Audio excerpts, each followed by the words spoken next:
Salut chers internautes.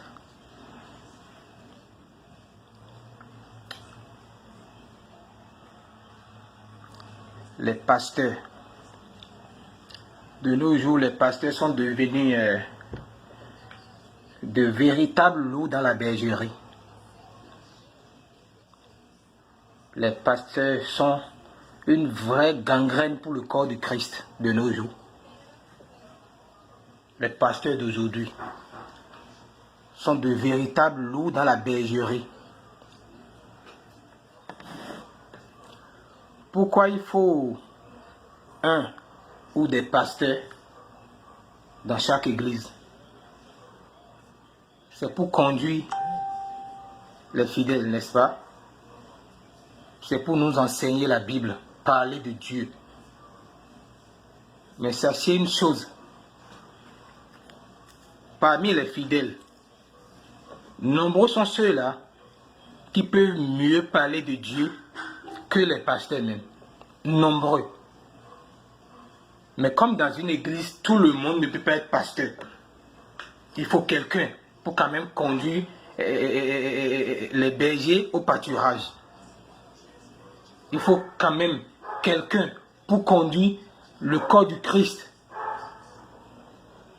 Sinon, beaucoup sont parmi ceux-là, parmi les fidèles de Dieu, qui peuvent mieux parler de Dieu, mieux qu'un pasteur même. Aujourd'hui, on est pasteur qui veut. Aujourd'hui, on est pasteur parce qu'on est paresseux. Aujourd'hui, on est pasteur parce qu'on ne veut rien faire d'autre. Et aujourd'hui, il y a beaucoup d'écoles pastorales. Beaucoup d'écoles pastorales. Beaucoup après les études universitaires ou bien après quelques études vont dans des écoles pastorales. Vous étudiez Dieu. Qui vous a dit qu'on peut étudier Dieu? Vous étudiez Dieu. On n'étudie pas Dieu. Dieu se révèle à nous. On n'étudie pas Dieu. Vous pouvez lire la Bible, mais on n'étudie pas Dieu. Dieu se révèle à nous. Et on est pasteur lorsque tu reçois l'appel de Dieu. Lorsque l'appel de Dieu te localise, il fait de toi un pasteur. Il te met devant pour conduire le corps du Christ. Pour conduire les bergers. Mais aujourd'hui, non. Aujourd'hui, non. L'école pastorale a tout détruit. Vous allez dans des écoles pastorales, ils vous apprennent leur doctrine là-bas, comment escroquer les fidèles, comment faire passer un mauvais message, comment retourner la Bible. Et vous sortez des écoles pastorales gonflées, avec des techniques d'arnaque. Et vous avez beaucoup de thèmes, beaucoup de jolis thèmes pour escroquer le corps du Christ, pour escroquer les fidèles, les pauvres fidèles. Vous êtes devenus de véritables gangrènes pour le corps du Christ. Aujourd'hui, les pasteurs n'ont plus l'humilité, n'ont plus le respect de Dieu. Ils sont prêts à tout pour utiliser la Bible, pour gagner de l'argent, utiliser le nom de Dieu pour gagner de l'argent. Aujourd'hui, les pasteurs sont devenus de véritables paresseux sur cette terre, de véritables gangrènes, les vrais arnaqueurs. Les escrocs, les escrocs, les meilleurs escrocs de ce monde sont les pasteurs. Les escrocs, les arnaqueurs sont les pasteurs. Et aujourd'hui, ils ont leur préférence dans chaque église. Aujourd'hui, lorsque tu es un fidèle, que tu as l'argent, tu as les moyens, tu offres beaucoup de cadeaux au pasteur, tu lui donnes de l'argent, tu es plus considéré. Il t'appelle 1000 fois dans une journée. Comment tu vas, le boulot, ça va, comment tu vas, et ta femme, tes enfants. Mais ces fidèles qui n'ont pas d'argent, qui n'ont pas les moyens, ne sont pas considérés par les pasteurs. De nos jours, les fidèles qui n'ont pas les moyens ne sont pas considérés par les pasteurs. Avant qu'il prie pour un fidèle lambda, un fidèle qui n'a pas les moyens, c'est qu'il a déjà prier pour les riches de l'église 1000 fois avant de prier pour toi qui n'as pas l'argent une seule fois. Ils ont leur préférence. Ils ont leur groupe d'amitié. Les pasteurs ont leur groupe d'amitié dans l'église. Ils choisissent ceux-là qui ont les moyens au détriment de ceux-là qui n'ont rien. C'est triste et ça fait mal.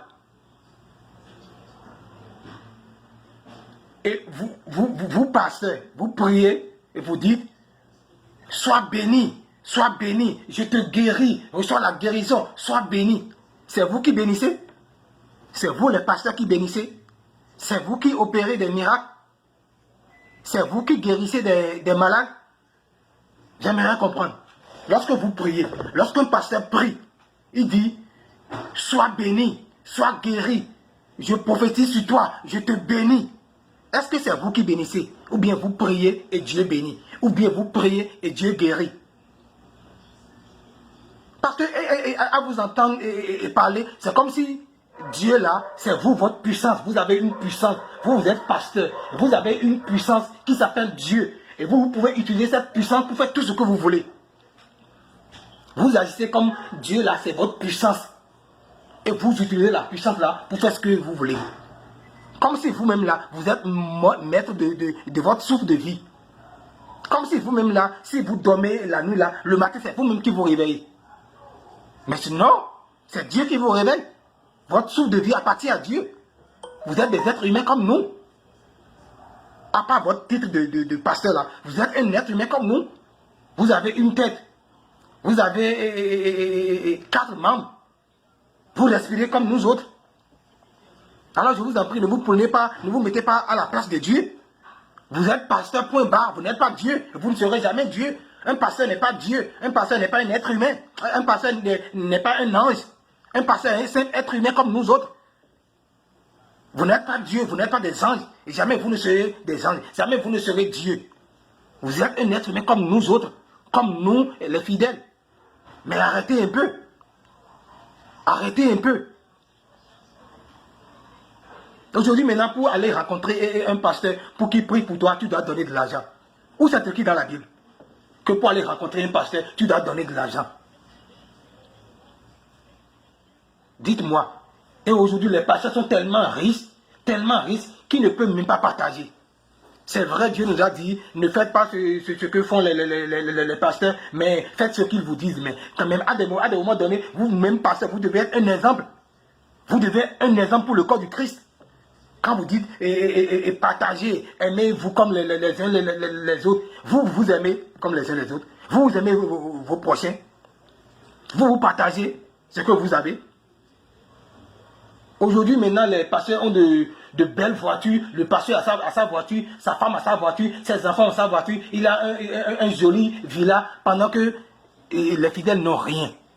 Pendant que les fidèles n'ont même pas de quoi se nourrir. Pendant qu'il y a un fidèle dans l'église qui dort à la belle étoile, qui n'a même pas d'habits, qui n'a même pas de chaussures. Et vous, les pasteurs, vous ne pouvez pas leur venir en aide. Avec tout ce qu'on vous donne, tout ce que les fidèles, les riches de l'église vous donnent, eux ils partagent, mais vous ne partagez pas. Qui a dit que non, seuls les fidèles peuvent partager, mais les pasteurs ne vont pas partager ce qu'ils ont? C'est vrai, les fidèles doivent aider les pasteurs, mais de la même manière, les pasteurs aussi peuvent aider les fidèles qui sont dans le besoin. Parce que si vous nous enseignez, soyez aussi un exemple. Soyez un tout petit peu un exemple pour le corps du Christ. Ça ne va pas. Ça ne va pas dans les églises, ça ne va pas. Ça ne va pas. Vous utilisez le nom de Dieu pour faire du bêtise, pour faire du désordre, ça ne va pas. Ça ne va pas.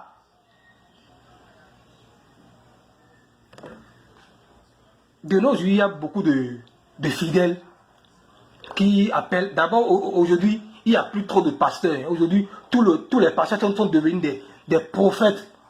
Alors qu'on est prophète lorsqu'on fait des prophéties. On est prophète lorsqu'on dit quelque chose qui se réalise. Mais de nos jours, tous les pasteurs sont devenus des prophètes. Alors qu'ils n'ont aucune prophétie à leur actif. Ils n'ont aucune prophétie à leur actif. Mais tous sont devenus des prophètes maintenant. Des prophètes, des bishops, ils se donnent les titres qu'ils veulent. Et de nos jours, il y a beaucoup de fidèles qui vraiment ne lisent pas la Bible. et qui suivent bêtement ces pasteurs qui leur enseignent leur propre doctrine, qui leur enseignent ce qu'ils ont appris et à l'école pastorale. Comment toi, un fidèle, tu appelles ton pasteur, tu l'appelles papa, papa, papa. Ton pasteur n'est pas ton papa. Ton pasteur, c'est ton papa, c'est ton pasteur, ça s'arrête là. Ton pasteur là n'est pas ton papa. Ton papa, c'est celui que tu as laissé à la maison. Ta maman, c'est celle que tu as laissée à la maison. Ton pasteur est ton pasteur, ça reste là. Tu l'appelles pasteur. Tu l'appelles pasteur. Ou tu l'appelles par le nom d'un de ses enfants. Vous appelez les pasteurs papa, papa, papa. Et vous respectez plus les pasteurs que vos propres parents à la maison. Et aujourd'hui, vous adorez les pasteurs. Les pasteurs sont devenus votre Dieu sur terre. Votre Dieu. Votre Dieu sur terre là, c'est votre papa et votre maman. D'abord, nous, les êtres humains, nous n'avons qu'un seul père et qu'une seule mère. C'est Dieu Tout-Puissant, le créateur des cieux et de la terre.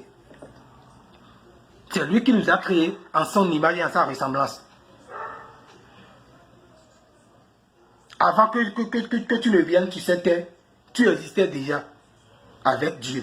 Tu existais déjà. Dieu te connaît déjà. Tu existais déjà dans le royaume des cieux. Tu étais déjà avec Dieu. Dieu te connaît déjà. Il sait si en venant sur cette terre, tu seras une fille ou un garçon. Il le sait. Et il choisit une femme et un homme pour te faire venir sur cette terre. Donc d'abord, papa et maman sont nos tuteurs sur cette terre. Notre papa et notre maman sont d'abord nos tuteurs sur cette terre. Et après ça, ils sont nos dieux sur terre. Ton pasteur n'est pas ton papa, n'est pas ta maman. Et tu ne peux pas respecter ton pasteur plus que ta maman ou plus que ton papa. C'est impossible. C'est impossible. Vous respectez le pasteur plus que votre papa. Vous respectez le pasteur plus que votre maman. Et vous entretenez le pasteur plus que votre maman. Avant d'offrir des cadeaux à un pasteur, avant de prendre soin d'un pasteur, il faut d'abord prendre soin de ton papa, de ta maman. Il faut d'abord mettre ta petite famille à l'abri de la galère avant de penser au pasteur. Parce que tu ne peux pas laisser ta femme et tes enfants affamés. Tu ne peux pas laisser ton père et ta mère affamés et prendre soin de ton pasteur. Ce n'est pas possible.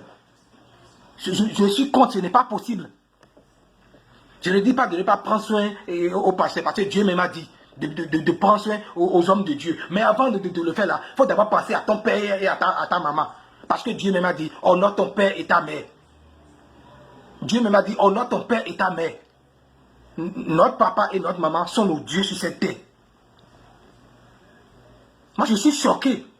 Je suis choqué qu'un pasteur soit tellement riche qu'il ne pense même pas venir en aide à ces fidèles qui sont dans le besoin, à ces fidèles qui n'ont pas d'emploi, qui n'ont pas de quoi se nourrir, de quoi se vêtir. Pendant que le pasteur est tellement riche, il a beaucoup de maisons, beaucoup de voitures, et il y a des fidèles dans l'église qui souffrent. Le pasteur ne partage pas. Mais c'est lui qui enseigne le partage.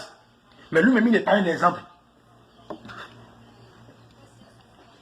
Aujourd'hui, là, le vrai problème de Dieu sur cette terre commence par les pasteurs. Le vrai problème de Dieu sur cette terre commence par les pasteurs. Les pasteurs sont devenus une vraie gangrène pour le corps du Christ. Des loups dans la bergerie. Sinon, comment comprendre que toi, tu ramasses la tontine? Ou bien, tu passes faire un prêt à la banque ou quelque part, et tu viens vers le pasteur. Pasteur, je vais entreprendre telle chose, je vais entreprendre tel business, prie pour moi.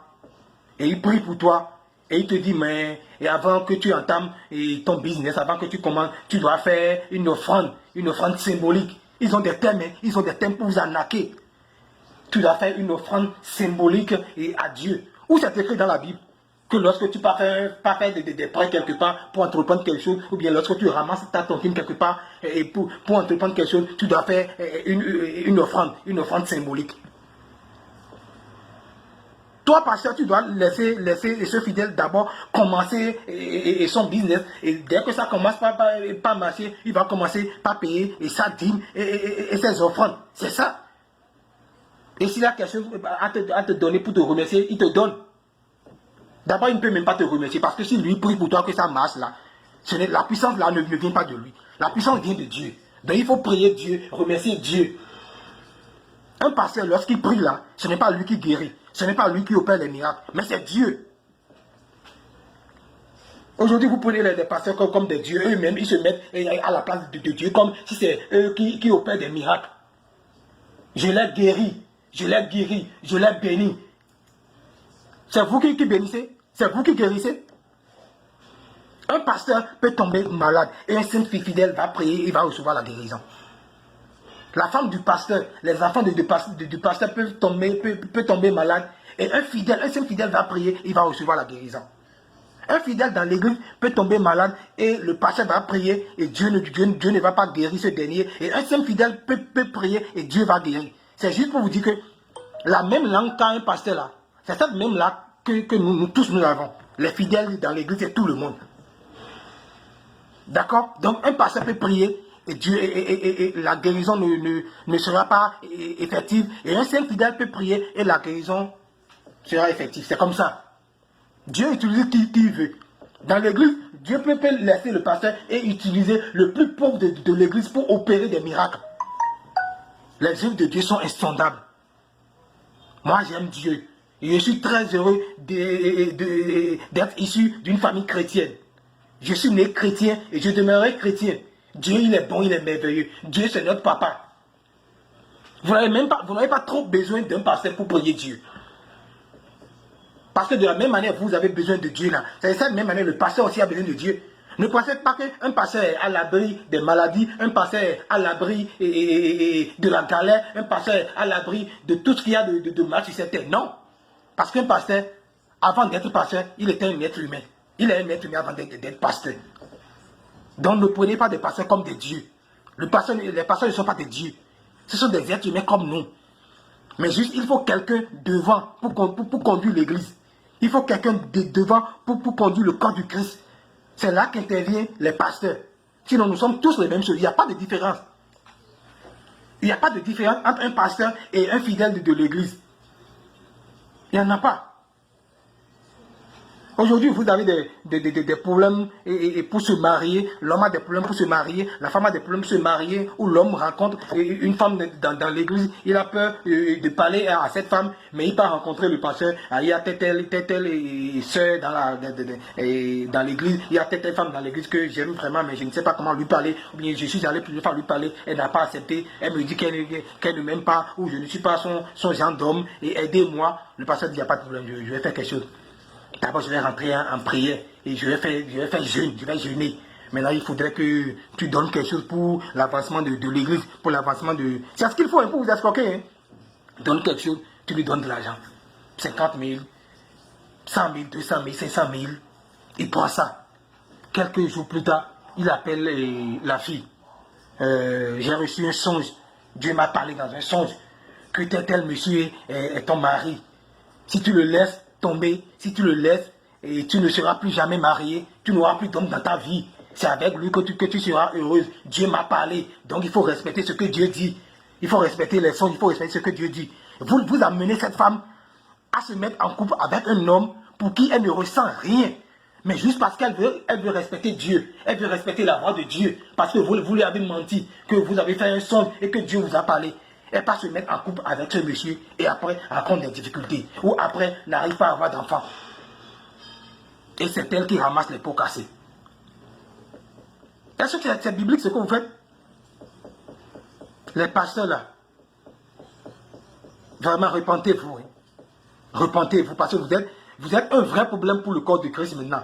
Vous êtes une vraie gangrène pour le corps du Christ maintenant. Vous êtes un loup dans la bergerie maintenant.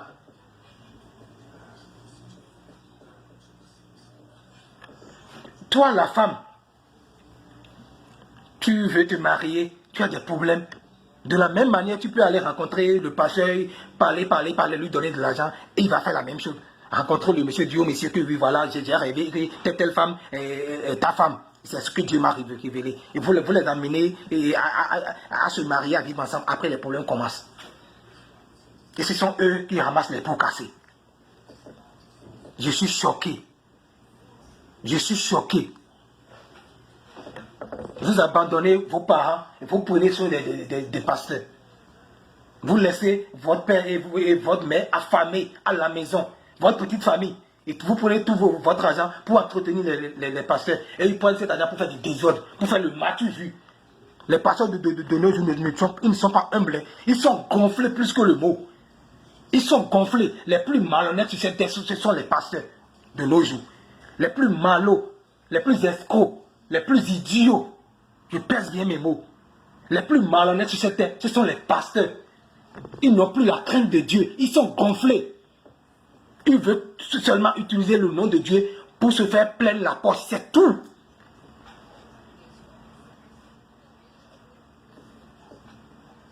C'est triste.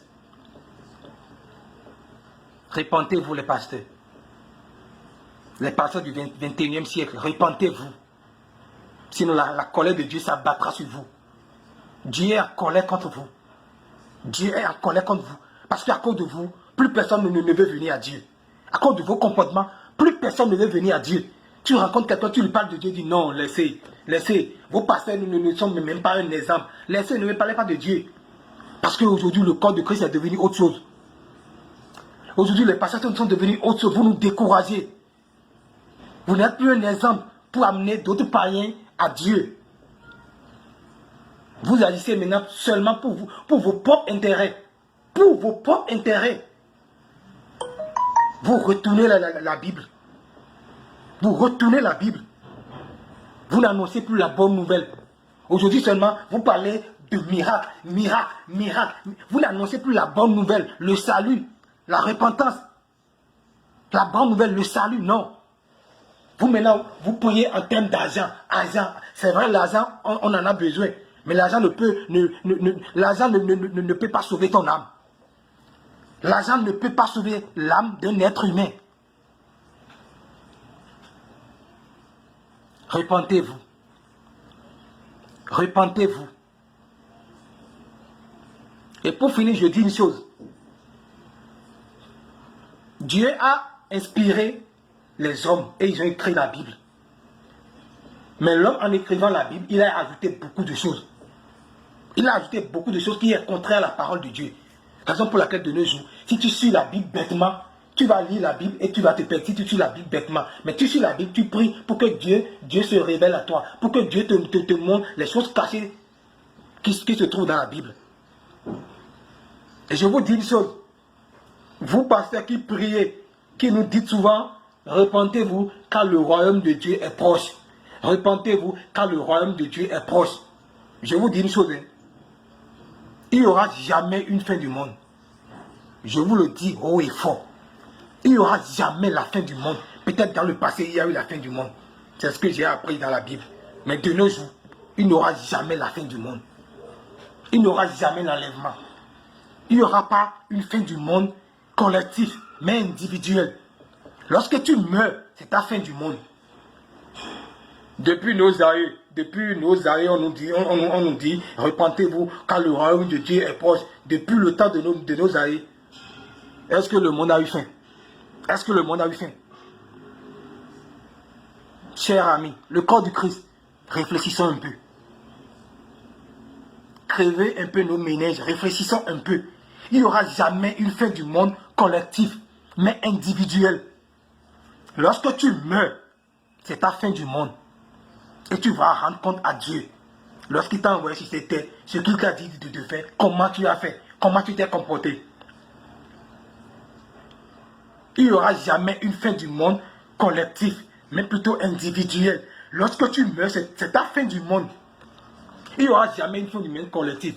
Donc arrêtez de nous dire, repentez-vous car le royaume de Dieu est proche. Il n'y aura jamais une fin du monde collective, mais plutôt individuelle. Lorsque tu meurs, c'est ta fin du monde. Lorsque tu meurs là, c'est ta fin du monde. Il n'y aura jamais l'enlèvement. Donc pour finir, je vous dis, lorsque tu naissais, tu pleurais et le monde riait. Alors tâche bien te comporter sur cette terre en respectant les 10 commandements. Aime ton prochain comme toi-même. Fais tout pour qu'en mourant, tu puisses rire et que le monde pleure.